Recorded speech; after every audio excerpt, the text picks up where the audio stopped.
प्रिय छात्रों नमस्कार। आप सभी का ओम ए टू जेड क्लासेस में स्वागत है। आज हम कक्षा 10 गणित प्रश्नावली 8.1 का क्वेश्चन नंबर 1 हल करेंगे। इस प्रश्नावली को हल करने से पहले हमने चैप्टर 8 अर्थात त्रिकोणमिति का अध्ययन विस्तार पूर्वक उसमें समझाया था। आप उस वीडियो को जो कि ओम ए टू जेड क्लासेस पर आपको मिलेगा और आप उसे देख लेंगे ताकि क्वेश्चन को हल करते समय जो परेशानी का सामना करना पड़ रहा है वह आपको इजी मेथड से सॉल्व कर लें। तो इस तरह से हम इसको बहुत ही आराम से और इस क्वेश्चन को बिल्कुल इजी मेथड से सॉल्व करेंगे।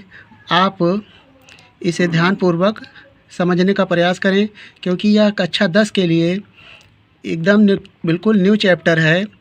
क्योंकि इसका बेसिक कॉन्सेप्ट जैसे आपने अंकगणित, बीजगणित और रेखागणित पढ़ा है, उसके अतिरिक्त आपका ये जो ट्रिग्नोमेट्री त्रिकोणमिति है यह इसकी एक अलग शाखा है जो कि आप कक्षा 1 से लेकर कक्षा 9 तक अभी तक नहीं पढ़े हुए हैं।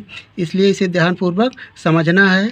ये बिल्कुल आसान है, लेकिन जब तक आप इसके बेसिक कॉन्सेप्ट को नहीं समझेंगे तब तक आपके लिए ये कठिन रहेगा।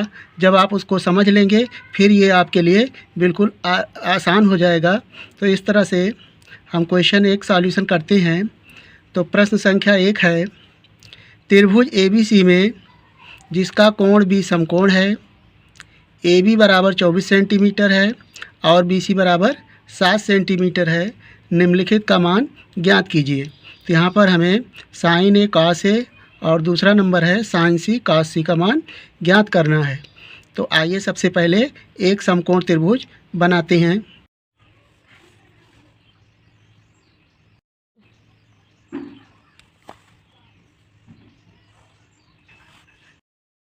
यहाँ पर हमने एक समकोण त्रिभुज बना लिया है जिसमें कोण भी हमें दिया है, कोण भी समकोण है अर्थात B कोण यह समकोण है, 90 डिग्री का है। यहाँ से इसे मानते हैं A, B और C। तो इस तरह से त्रिभुज ABC एक समकोण त्रिभुज है जिसमें कोण A और कोण C न्यून कोण है।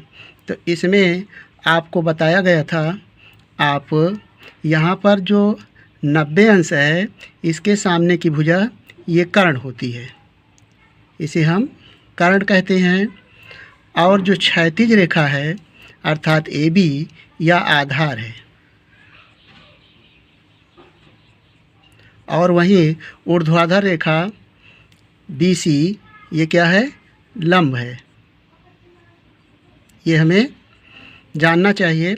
अब यहाँ पर हमें जो भुजा दी है इसे देखते हैं। AB बराबर हमें दिया है 24 सेंटीमीटर, ये AB है और ये 24 सेंटीमीटर हमें दिया हुआ है। वहीं BC 7 सेंटीमीटर है, ये हमें 7 सेंटीमीटर दिया हुआ है। चूँकि हमें त्रिभुज में तीनों भुजा मालूम होनी चाहिए, तो हम त्रिभुज की तीनों भुजा मालूम करने के लिए पाइथागोरस थ्योरम का प्रयोग करेंगे।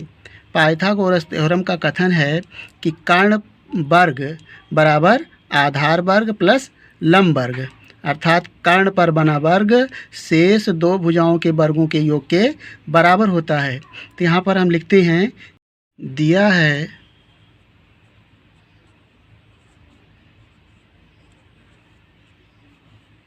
त्रिभुज ABC में कोण B बराबर 90 अंश ये हमको दिया है और AB बराबर 24 सेंटीमीटर और BC बराबर 7 सेंटीमीटर और AC बराबर ये हमको निकालना है। तो आप जानते हैं, लिखेंगे पाइथागोरस प्रमेय से, पाइथागोरस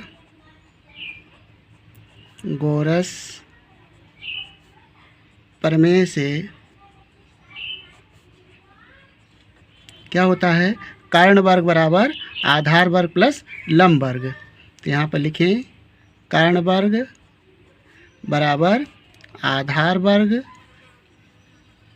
प्लस लंब वर्ग। यह पाइथागोरस प्रमेय का कथन है और ये सूत्र है, जब त्रिभुज में कोई एक भुजा ना मालूम हो, दो भुजा मालूम हो, तो इस प्रमेय की सहायता से हम तीसरी भुजा ज्ञात कर सकते हैं। तो यहाँ पे हमें कर्ण मालूम करना है। तो आधार का मान है 24 सेंटीमीटर, यहाँ पे लिखेंगे 24 का वर्ग, प्लस लंब है BC 7 सेंटीमीटर, 7 का वर्ग लिखेंगे, बराबर 24 का वर्ग हो जाएगा 576। आप चाहें तो 24 को 24 से गुणा कर लें, 4 चौक 16, 4 दूनी 8, 1 9, 2 चौको 8 और 2 दूना 4। तो जोड़ लें 6 और 9 8 17, 7 हो जाएगा 1 हासिल, 4 1 5, तो 576 आया 24 का वर्ग। तो यहाँ पर हो जाएगा 576 प्लस 7 का वर्ग, 7 7 49। अब इसे जोड़ लें, 9 6 15 के 5, 7 4 11, 1 हासिल, ये हो जाएगा 12 और 5 1 6। तो ये आया कर्ण वर्ग बराबर कर्ण वर्ग। तो केवल आपको क्या चाहिए, कर्ण चाहिए, इसलिए कर्ण बराबर। तो कर्ण जब हम निकालेंगे तो ये रूट में हो जाएगा, अर्थात इसका वर्गमूल हमें निकालना पड़ेगा 625। तो 625 का आप वर्गमूल इस तरह निकाल सकते हैं। यहाँ पर 625 आप चाहें भागविध से निकाल लें अथवा गुणनखंड विध से। तो यहाँ से हम 5 से इसे काटेंगे, गुणनखंड विध से निकाल रहे हैं। 5 का नम 5, 1 बचा, 5 दूनी 10 और 2 बचा, 5 हम 25, फिर काटे 5 से, 5 दूनी 10 और 2 बचा, 5 हम 25, 5 से काटें 5 हम 25 और 5 का नम 5। इस तरह से इसका अभाज्य गुणनखंड करने पर 625 को आप लिख सकते हैं 5 गुणे 5 गुणे 5 गुणे 5। यहाँ से देखें जोड़ा बना लें, तो एक जोड़े में एक बाहर आएगा, ये 5 हुआ और एक 5 और 5 हम 25। तो कर्ण का मान आया 25 सेंटीमीटर। यहाँ पर त्रिभुज ABC में हमें AB 24 सेंटीमीटर ये है मिल गया है, दिया है, और ये BC 7 सेंटीमीटर है। आपका कर्ण AC का मान निकाला गया है 25 सेंटीमीटर। अब हमें साइन A और कास A का मान ज्ञात करना है। तो यहाँ पर त्रिकोणमितीय अनुपातों का आपको अध्ययन करना चाहिए। हमने अपने वीडियो में ओम ए टू जेड क्लासेस के प्लेलिस्ट से आप त्रिकोणमितीय का इंट्रोडक्शन आप देख सकते हैं, जिसमें त्रिकोणमितीय के 6 अनुपात का मान बताया गया है। यहाँ पर हम उसे दिखाना चाहेंगे।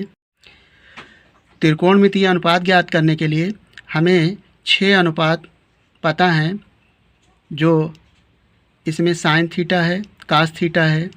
यहाँ त्रिभुज में आप देख सकते हैं PQR, जिसमें कोण R समकोण है और समकोण के सामने की भुजा कर्ण है, और जो ऊर्ध्वाधर रेखा है लंब है और क्षैतिज रेखा आधार है। तो यहाँ पर त्रिकोणमितीय अनुपात में जो 6 अनुपात हैं, इनको ज्ञात करने के लिए हमने एक ट्रिक बताया था, लाल बटा कक्का। जो हमारा पहला अनुपात है, यानी कोणों और भुजाओं में ये अनुपात संबंध बताते हैं, अर्थात लंब बटा कर्ण साइन थीटा का मान होगा। वहीं कास थीटा का मान, यहाँ से कास थीटा का मान हो जाएगा आधार बटा कर्ण, और फिर आ जाएगा टैन थीटा। टैन थीटा का मान हो जाएगा लंब बटा आधार, और फिर काट थीटा। काट थीटा का मान टैन थीटा का व्युत्क्रम होता है, अर्थात आधार बटा लंब, और फिर सेक थीटा बराबर हो जाएगा कर्ण बटा आधार, और कोसेक थीटा बराबर कर्ण बटा लंब। इस तरह से त्रिकोणमितीय ये 6 अनुपात हैं जिनको आपको इस ट्रिक की सहायता से आसानी से कंठस्थ हो जाएगा। जब भी ज़रूरत हो लाल बटा कक्का लिखें और इन अनुपातों को आप आसानी से लिख सकते हैं। तो हम क्वेश्चन नंबर 1 में इसका प्रयोग करेंगे। तो हमें यहाँ पे साइन ए का और कास ए का मान ज्ञात करना है। सबसे पहले हम साइन ए लिखते हैं, चूँकि साइन ए बराबर ट्रिक यहाँ पर आप इस तरह लिख लें, लाल बटा कक्का, यानी लंब बटा कर्ण। साइन के लिए लंब बटा कर्ण। तो लंब हमारा है, इसे लिख लें BC और कर्ण है AC बराबर BC का मान है 7 और AC का मान है 25। तो साइन ए बराबर आ जाएगा 7/25। ये आपका एक आंसर आ गया साइन ए बराबर। अब कास ए चाहिए, चूँकि कास ए बराबर क्या हो जाएगा, नंबर 2 कास ए। कास ए बराबर हो जाएगा आधार बटा कर्ण। तो यहाँ पर लिखें आधार है आपका AB और कर्ण है AC। तो AB का मान है 24 और AC का मान है, अर्थात कर्ण का मान है 25। तो यहाँ से कास ए बराबर आ गया 24/25। ये आपका कास ए का मान आया, ये दूसरा आंसर आ गया। इसका दूसरा भाग है साइन सी कामा कास सी। तो सबसे पहले हम साइन सी का मान निकालेंगे। लिखेंगे चूँकि साइन सी बराबर, अब यहाँ पर चित्र में देखें, जब कोण सी आपसे पूछा जाएगा तो उसके सामने की भुजा लंब होगी, अर्थात कोण ए के सामने की भुजा BC लंब है। और यदि कोण सी पूछा जाएगा तो उसके सामने की भुजा अर्थात सी के सामने की भुजा AB है। तो इस स्थिति में AB लंब है और BC आधार हो जाएगा और कर्ण AC ये नहीं बदलता। तो यहाँ पर वही ट्रिक रहेगा, लाल बटा कक्का, यानी साइन थीटा के लिए लंब बटा कर्ण होगा। तो साइन सी बराबर लंब, यहाँ पर लंब हो जाएगा AB। तो AB और कर्ण है AC बराबर, AB का मान है 24 और कर्ण का मान है 25। तो साइन सी बराबर आ गया 24/25। या इसका आंसर आ गया। अब कास सी निकालेंगे। कास सी बराबर, चूँकि कास सी बराबर आधार बटा कर्ण होता है, तो सी के लिए आधार हो जाएगा BC और कर्ण हो जाएगा AC और लंब है AB। यहाँ पर लिखेंगे आधार बटा कर्ण, अर्थात BC बटा AC हो जाएगा। तो BC का मान है 7 और कर्ण AC का मान है 25। कास सी बराबर, और इस तरह से यह इसका आंसर आया भाग 2 का, दोनों आंसर साइन सी कास सी। यहाँ पर जो चित्र दोबारा हमने बना लिया है, चूँकि फर्स्ट पेज में यह पेज पूर्ण हो चुका था, तो नेक्स्ट पेज में इस वीडियो को हमने इस चित्र को बना लिया है। आप एक ही चित्र से काम चला सकते हैं। तो इस तरह से यदि आपको वीडियो पसंद आया हो तो वीडियो को लाइक कर लें और चैनल को सब्सक्राइब करके इस वीडियो को अपने दोस्तों के साथ शेयर कर लें। वीडियो देखने के लिए धन्यवाद।